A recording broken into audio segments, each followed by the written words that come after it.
नमस्कार बच्चों, स्पष्टवादी इस पाठ में फिर से एक बार आपका स्वागत है।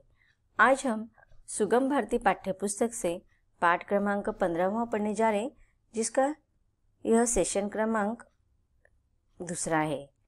स्पष्टवादी इस पाठ में हमने देखा कि लेखक ने उनके स्वभाव का वर्णन किया है। स्पष्टवादी होना अर्थात स्पष्ट बोलने वाला या सच बोलने वाले व्यक्ति को हम स्पष्टवादी कहते हैं। लेखक कहते हैं कि बचपन से ही हमारे ऊपर संस्कार दिए जाते हैं कि हमेशा सच बोलना चाहिए, किसी को धोखा नहीं देना चाहिए। लेकिन क्यों ऐसा कहा जाता है? क्योंकि बच्चों के अंदर बचपन से ही अच्छे गुण, नैतिक गुण उनके अंदर आ जाए। लेकिन कभी कभी इन नैतिक गुणों का उनके साथ किस प्रकार से विपर्यास होता है, इसका व्यंग्य इस पाठ में लेखक ने किया है। अब इसका उदाहरण लेखक ने हमें दिया था, उनका जो मित्र था रौनक लाल, उनके द्वारा कि किस प्रकार से लेखक ने जब स्पष्टता के स्वभाव के कारण या सच बोलने के स्वभाव के कारण उनके मित्र को कहा कि आपने एक तो दूसरे का समय भी बर्बाद कर दिया, आपको समय का बिल्कुल भी ज्ञान नहीं है, और फिर आपको जिस विषय पर बोलने के लिए कहा गया था उस विषय को तो आपने कुछ कहा ही नहीं।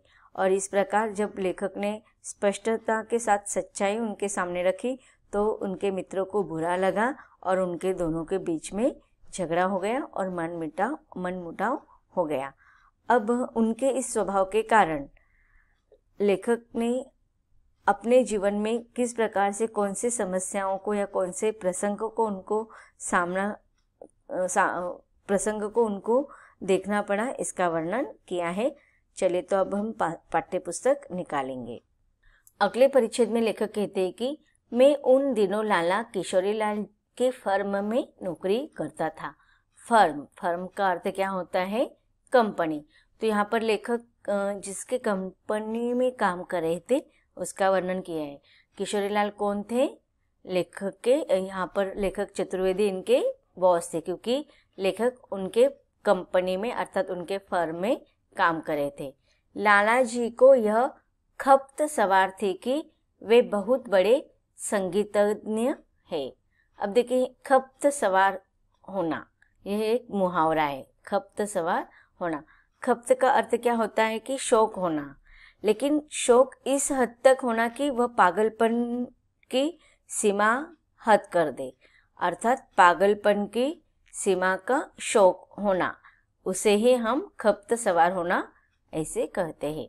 तो अब लेखक के जो बॉस थे, जिस कंपनी में या जिस फर्म में लेखक नौकरी कर रहे थे, काम कर रहे थे, वहाँ पर उनके जो मालिक थे वो लाला किशोरीलाल, इनको अब बहुत हद तक, ज़्यादा हद तक पागलपन जैसे शौक निर्माण हो गया था। उनको लगता था कि वे बहुत बड़े संगीतज्ञ हैं।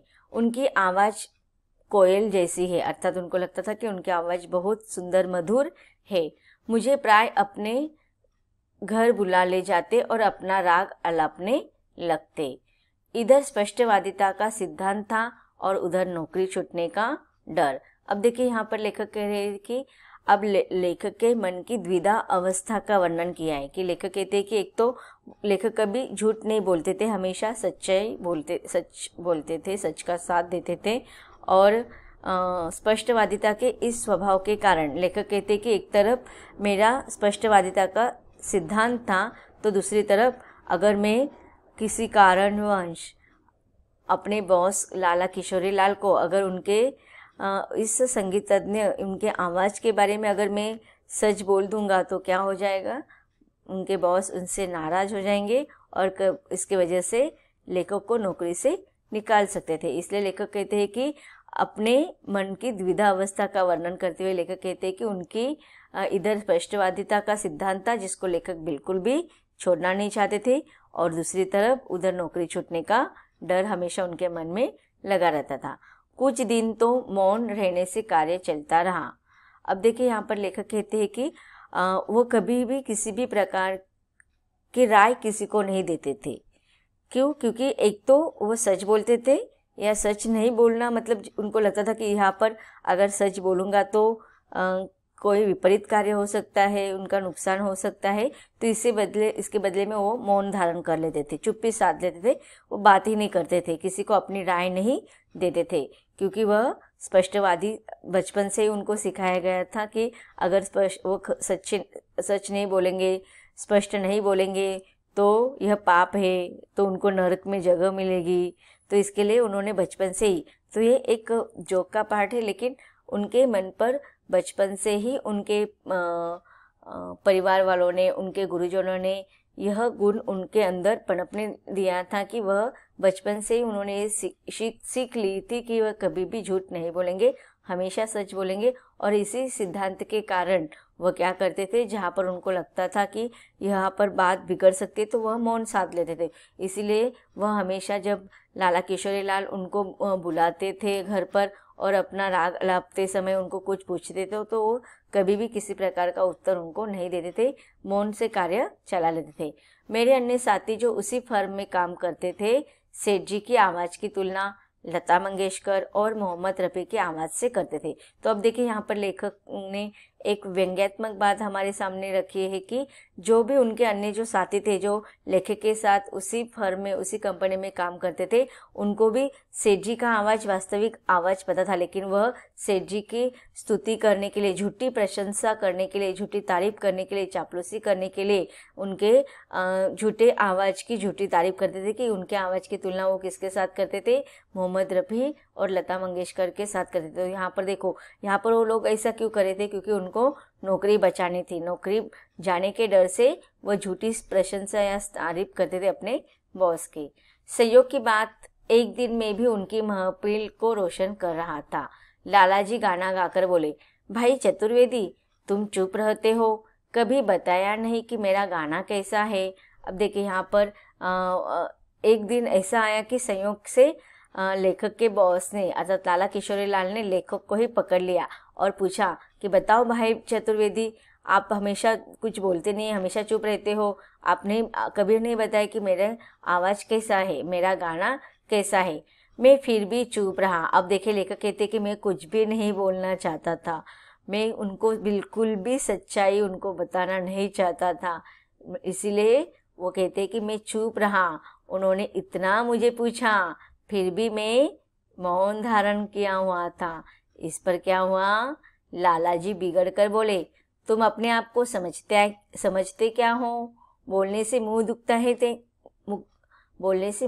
है क्या।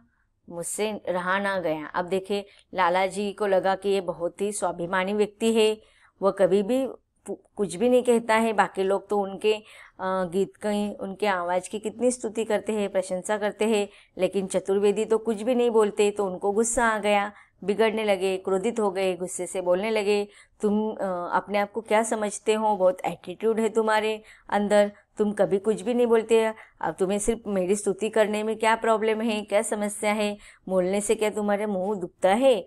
अब इससे लेखक को भी लगा नहीं, अभी चुप्पी साधने से काम नहीं बनेगा, इसलिए जो भी सच्चाई थी उन्होंने लालाजी के सामने रख दी।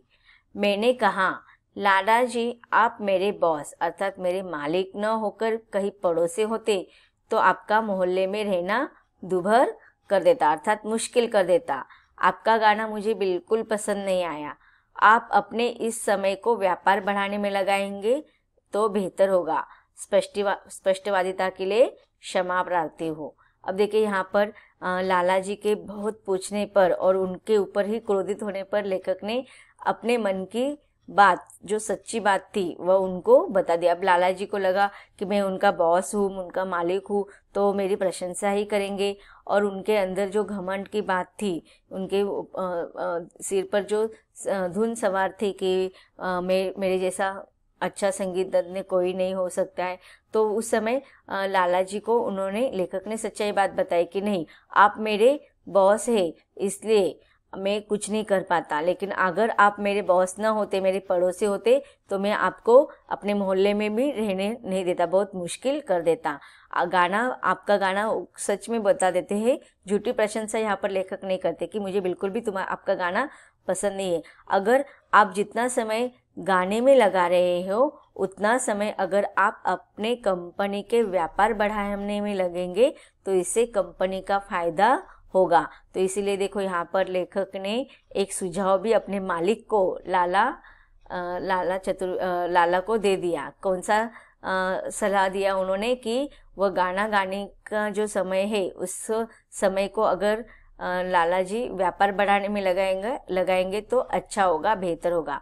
स्पष्टवादिता अपनी सच्ची बात को कहने पर वो उन्होंने अपने मालिक से क्षमा भी मांगी, लेकिन इसका असर क्या होता है कि यह कहना बेकार है कि लाला जी इस पर इतना बिगड़े कि मुझे तुरंत घर से बाहर जाने का आदेश दे दिया। अब देखिए यहाँ पर लेखक कहते हैं कि उनको ये बात स्वाभाविक थी कि उनकी स्तुति न करने के कारण, उनकी बुराई करने के कारण लेखक को उनके मालिक ने, लाला जी ने उनको तुरंत घर से जाने के लिए कहा। तो देखिए यहाँ पर लेखक ने मानवीय स्वभाव का वर्णन करते हुए उनके कमजोरी पर व्यंग्य बताया है, व्यंग्यात्मक बात में बताया है। अनेक बार कस्में खाई कि स्पष्टवादिता से पीछा छूट जाए, किंतु मेरी यह आदत छूटने का नाम नहीं ले रही थी। अब देखिए बहुत बार इस स्पष्टवादिता के स्वभाव के कारण मनमुटाव होने लगा था मेरे दोस्तों के बीच में, मेरे आपसी जितने भी रिश्तेदार थे उनके बीच में मनमुटाव होने लगा था। इसलिए लेखक कहते हैं कि मैंने मतलब किसी के सामने सच्चाई नहीं बोलना, सच नहीं बोलना, यह मैंने ठान लिया था, लेकिन मेरी आदत जो बचपन से मुझे लगी थी अब वो नहीं जा पा रही थी। अब और एक उदाहरण यहाँ पर लेखक दे रहे कि एक दिन एक मित्र नाटक दिखाने ले गए, स्वयं ही उसके लेखक और निर्देशक थे। मेरे मित्र ने ऐसी चमकीली पोशाकें अभिनेताओं को पहनाई थी कि आंखें चौंधिया जाए। अंदर से वे संवाद धाराप्रवाह बोल रहे थे, मानो नाटक समानांतर पर चल रहा है। अब देखिए लेखक के मित्र जो थे वो नाटककार थे, उसका वर्णन यहाँ पर लेखक कर रहे हैं। अब लेखक के दोस्त जिन्होंने नाटक लिखा था वो लेखक को जबरदस्ती नाटक देखने के लिए ले जाते हैं। जब प्रकाश होना चाहिए था तब अंधकार रहता था और जब अंधकार की आवश्यकता होती थी तो प्रकाश होता था। अभिनेता रो रहा था, जनता हंस रही थी। किसी तरह नाटक समाप्त हुआ। निर्देशक मित्र मेरे गले से लग गए और बोले, भैया 4 महीने से दिन रात एक कर दिया, तब कहीं जाकर पार उतरा हो। यह नाटक हिंदी रंगमंच को एक नई दिशा प्रदान करेगा। मैं क्या उत्तर देता, मुस्कुरा दिया। मित्र इतना मेहरबान निकले कि उन्होंने मुझे पूछा ही नहीं। इस तरह मेरी प्रतिज्ञा भी रह गई और उनका मन भी। अब देखिए लेखक ने यहाँ पर अपनी जान बचाई, इस प्रकार से व्यंग्य किया है कि अच्छा हुआ कि उस मित्र ने मुझे अपने नाटक के बारे में कुछ भी नहीं पूछा, तो नहीं तो क्या हो जाता था, मेरी प्रतिज्ञा भी टूट जाती और उसका मन भी टूट जाता, फिर हम दोनों के बीच में मनमुटाव हो जाता। आगे लेखक कहते कि बाहर की दुनिया में तो स्पष्टवादिता की प्रतिज्ञा निभ गई, किंतु घर में इस प्रतिज्ञा को झक मारकर तोड़ना पड़ा। अब लेखक कहते तो बाहर तो मैं झूठ नहीं बोलता था, लेकिन यह प्रतिज्ञा मुझे घर में तोड़नी पड़ी। 1-2 बार स्पष्टवादिता के चक्कर में श्रीमती जी से झगड़ा होते होते बचा। मैंने सोचा कि प्रतिज्ञा के पीछे ज़्यादा पड़ूंगा तो वह दिन दूर नहीं जब मेरी जिंदगी दुभर हो जाएगी। दुभर होना, मुश्किल होना, कठिन होना। जैसे सुबह का भूला शाम को घर वापस आ जाता है, उसी प्रकार मैं भी घर में नहीं बाहर भी सत्य ब्रूयान्त प्रियंच ब्रूयात, अर्थात सत्य बोले और प्रिय बोले के सिद्धांत को मानकर स्पष्टवादिता के चक्कर को छोड़ कटुवादी बनने से बच गया। अब देखिए लेखक कहते हैं कि मैंने बाहर तो प्रतिज्ञा की थी कि हमेशा सच बोलेंगे या फिर मौन धारण करेंगे, लेकिन घर में वो टेक्निक मुझे उसका उपयोग नहीं हो रहा था। तो यहाँ पर देखिए स्पष्टवादिता की कठिनाइयों का वर्णन लेखक कर रहे कि किस प्रकार से स्पष्टवादिता की कठिनाइयों को वह प्रकट कर रहे हमारे सामने। अब भगवान की दया से मैं सबका प्रिय हूँ, जिंदगी चैन से गुजर रही है, सब कवि मित्र खुश है, श्रीमती भी खुश है और बॉस भी खुश है। अब मैं स्पष्टवादिता का नाम भी नहीं लेता। तो अब देखिए लेखक कहते कि उस प्रतिज्ञा को मुझे भूलना पड़ा, तोड़ना पड़ा, और उसके कारण जो मेरा जीवन मुश्किल हो गया था, दुभर हो गया था, अब मैं चैन से सांस ले सकता हूँ। और जो मेरे दोस्त मेरे से नाखुश होते थे, मेरे से झगड़ा करते थे, अब वो भी खुश है, मेरे मित्र भी खुश है, मेरी पत्नी भी खुश है और मेरे बॉस भी खुश है, क्योंकि स्पष्टवादिता का नाम अब मैं बिल्कुल भी नहीं लेता। अब मैं सच बोलने वाले के पीछे नहीं लगता। तो बच्चों, इस पाठ में लेखक ने आज के युग में सच बोलना कितना कठिन कार्य हो सकता है, इसका एक व्यंग्यात्मक रूप में और स्पष्टवादिता के कठिनाइयों को हमारे सामने प्रकट किया है। यह पाठ यहीं पर खत्म होता है। धन्यवाद।